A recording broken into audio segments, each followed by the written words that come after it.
Praise lord. అందరికీ దేవుని నామములో వందనాలు. ప్రార్థన.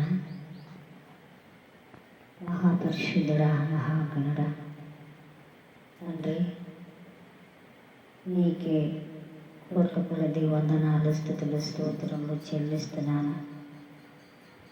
ఈ దినము నాకు ఇచ్చినందుకు, ఈ సమయం నాకు ఇచ్చినందుకు తండ్రి, నీ నామమునకి మహిమ కలుగును గాక.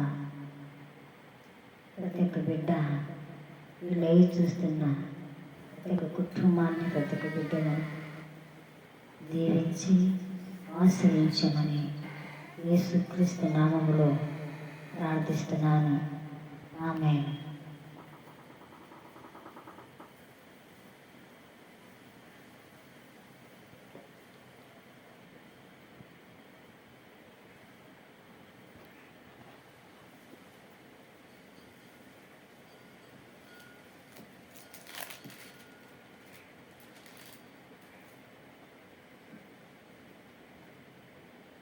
ఆదికాండము 20వ ఆదికాండము 19వ అధ్యాయము 23వ వచనము.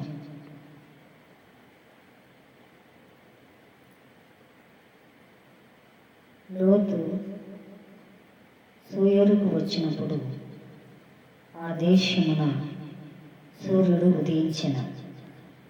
అప్పుడు యెహోవా సొదొమ మీదను గొమొర్రా మీదను యెహోవా యొద్ద నుండి గంధకమును, అగ్నిని ఆకాశం నుండి కురిపించి ఆ పట్టణములను, ఆ మైదానం అంతటిని, ఆ పట్టణములలో నివసించిన వారందరినీ, నేల మొలకలను నాశనం చేసెను. అయితే లోతు భార్య అతని వెనుక నుండి తిరిగి చూసి ఉప్పు స్తంభమాయెను. తెల్లవారినప్పుడు అబ్రహాము లేచి తాను యెహోవా సన్నిధిని నిలిచిన చోటికి వచ్చి సొదొమ గొమొర్రా తట్టును, ఆ మైదానపు ప్రదేశమును యావత్తును చూడగా, అదిగో ఆ ప్రదేశం పొగ ఆవు పొగ వలె లేచుచుండెను. దేవుడు ఆ మైదానం పట్టణములను పాడు చేసినప్పుడు దేవుడు అబ్రహామును జ్ఞాపకం చేసుకుని లోతు కాపురం ఉన్న పట్టణములను నాశనం చేసినప్పుడు ఆ నాశనము మధ్యన లోతు నశించకుండా అతని తప్పించెను. దేవుడు వాక్యము దీవించునుగాక.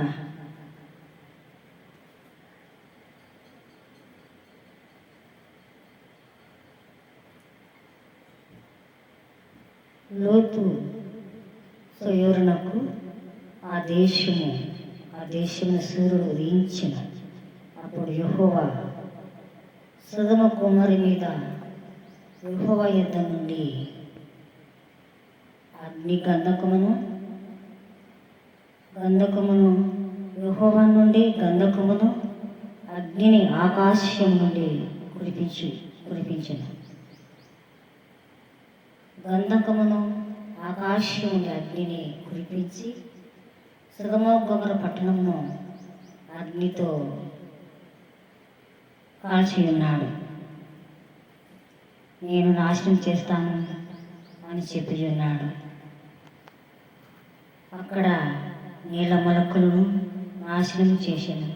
అక్కడ నీళ్ళ మొలకలంటే పంటను, పైరును, పశువులను, పిల్లలను, పెద్దలను, ఆ పట్టణములో అందరినీ కూడా, ఆ పట్టణాన్ని యెహోవా దేవుడు ఆకాశం నుండి అగ్ని గంధకములతో కాల్చి వేసి ఉన్నాడు. అక్కడ ఎవరున్నారు? లోతు భార్య, వారి కుటుంబము ఆ సొదొమ గొమొర్రా పట్టణములో ఉన్నారు. అప్పుడు యెహోవా దేవుడు జ్ఞాపకం చేసుకుంటూ ఉన్నాడు. ఈ పట్టణములో లోతు భార్య పిల్లలు కుటుంబం ఉన్నారు అని జ్ఞాపకం చేసుకుంటున్నాడు. ఆ జ్ఞాపకం ఎవరిని జ్ఞాపకం చేసుకుంటున్నారంటే అబ్రహాము నుండి లోతును జ్ఞాపకం చేసుకుంటున్నాడు. అక్కడ జ్ఞాపకం చేసుకున్న తర్వాత ఆ కుటుంబం అంతా కూడా వారికి ముందుగానే దేవదూతలు వచ్చి, మీరు ఈ పట్టణాన్ని విడిచిపెట్టి పోమని ఆ యొక్క దేవదూతలు ఆ లోతు ఇంటికి వచ్చి వారికి చెప్పి ఉన్నారు.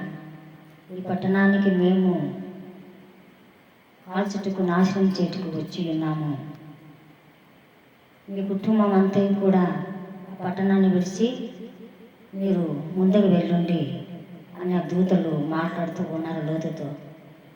అప్పుడు ఆయన లోతు వారి కుమార్తెలను అల్లులను వారి కుటుంబం అంతా కూడా తీసుకొని ఆ పట్టణం నుండి బయటికి వచ్చేసారు.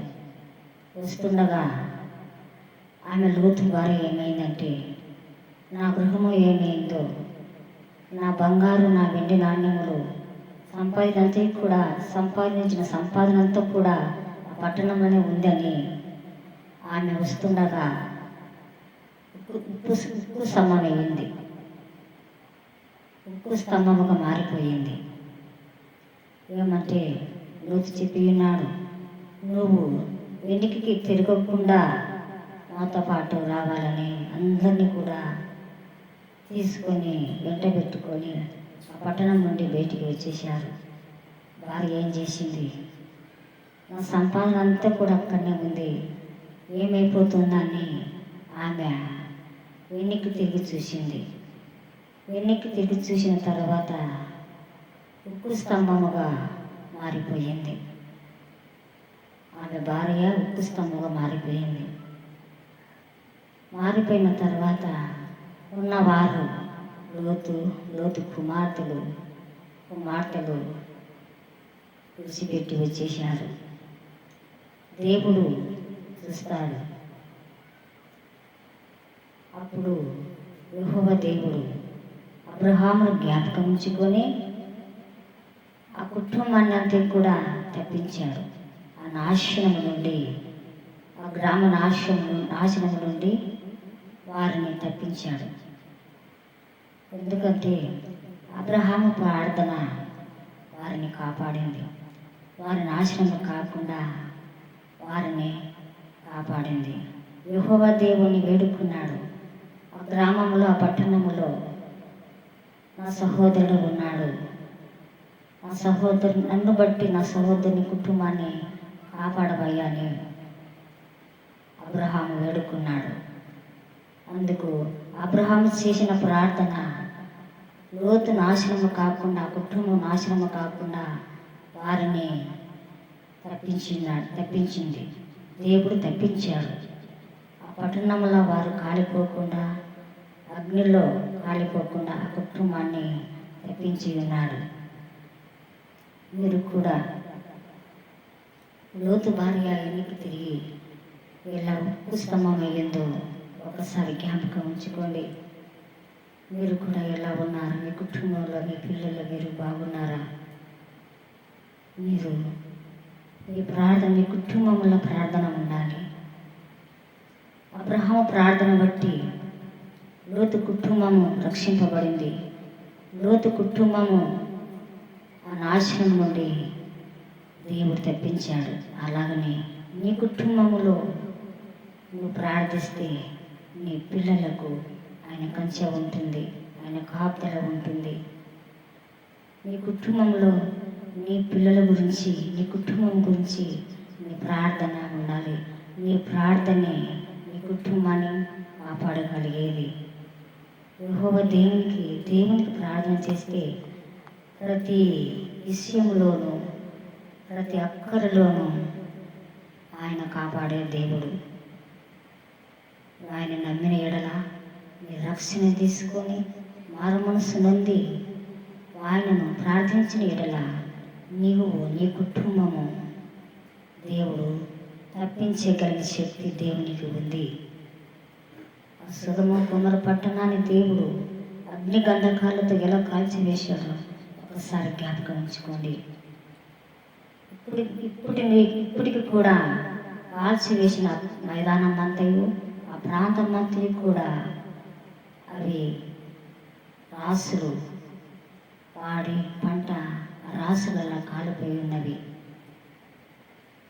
పిల్లలను, పెద్దలను, పశువులను, పట్టణాన్ని మొత్తము కూడా కాల్చివేసి ఉన్నాడు. ఎందుకంటే ఆ పట్టణములో పాపము ఎక్కువైపోయినది, వారి అతిక్రమములు ఎక్కువైనవి, వారి క్రియలు మంచిగా లేవు.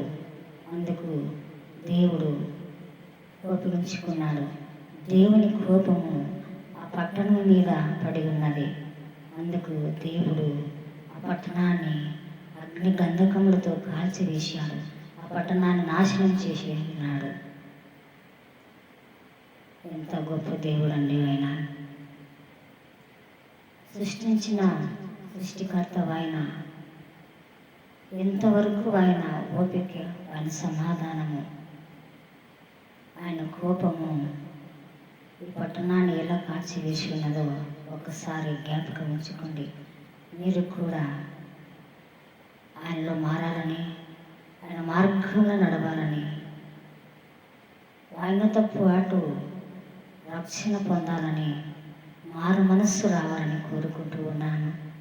నీ కుటుంబంలో నువ్వు రక్షింపబడితే నీ కుటుంబానికి శాంతి, సమాధానం, నెమ్మది ఇచ్చే గొప్ప దేవుడు. నీ అడ్డులు ఆటంకములను తొలగించే దేవుడు. అబ్రహాము ప్రార్థన ఎలా కాపాడి ఉన్నదో, లోతుని ఎలా కాపాడి ఉన్నదో, నీ కుటుంబంలో నువ్వు ప్రార్థిస్తే నీ కుటుంబంలో నీ పిల్లలను, నీ బంధుమిత్రులను, తల్లిదండ్రులను దేవుడు కాపాడగలిగిన గొప్ప దేవుడు. ఆయన శక్తివంతుడు, గొప్ప దేవుడు. ఒకరు చేసిన ప్రార్థన వారి బంధుమిత్రులను, తల్లిదండ్రులను కాపాడి ఉన్నది. దేవుడు తప్పించి ఉన్నాడు, ఆ నాశనం నుండి తప్పించి ఉన్నాడు. అలాగే నువ్వు కూడా నీ కుటుంబంలో ప్రార్థిస్తే నీ కుటుంబం అంతా కూడా రక్షింపబడుతుంది. శాంతి, సమాధానం, నెమ్మది అన్నిటికీ కూడా నలుదిక్కుల సహాయం కూడా దేవుడు చేసే గొప్ప దేవుడు. దేవుడి వాక్యము దీవించును గాక.